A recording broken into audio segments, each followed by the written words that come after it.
So, for you, my friend, I've seen your stuff before. I think I remember this one, this Kiriko. So, let me check your message real quick.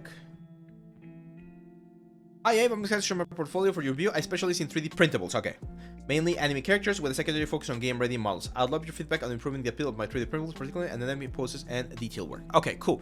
So yeah, if you're focusing on printables, my friend, one of the things that you want to add is maybe a base. Bases for 3D printables play an important role on how they read. So for instance, this Monkey D. Luffy, the base is very simple, right? So if he's like this, maybe like rocks falling to the side or something like that might be a little bit more interesting. Your keys and everything look fine.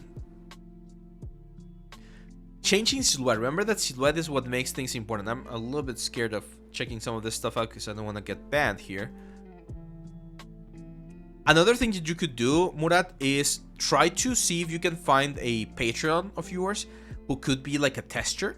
And if you can showcase how this looks 3D printed, that's also a good way to entice people to be part of your project, because they are gonna see that it looks good when it's printed.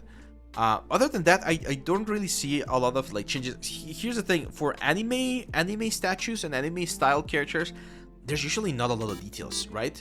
Like things are very flat, very yeah. Use the knife brush on the sides to clean it up. You want like a really clean cut in this like Batman figure right here. And my best advice is just look for what they're doing for like anime figures. So if you look for Dragon Ball statues, like try to understand what is it that they're doing there to make them so appealing. And again, as I think, it's like a clean base, a nice little detail right there, and look at how the silhouette changes with the cloth, with the hair. So they're going for like interesting silhouettes all over the place, right? Like those are the details that you want to look for. I don't know if you want to go like super crazy like this one's right here, but even the sideshow collectibles, they go for a little bit of extra detail on the cloth, on the patterns, things like that. I prefer to go for a complex portfolio, to be honest. So if you can show again UVs, wireframe, and things like that, I think that's valuable, because an image will only get you likes and things like that.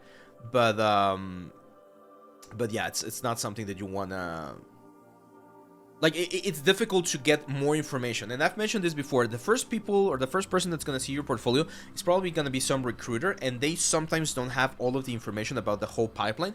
But once they like send that to the art director or whoever is going to be producing or whatever, they will know what to look for. And if your portfolio doesn't have that information, it's going to be difficult to make up a decision. So I prefer to have like some good images and then a couple of breakdowns if possible.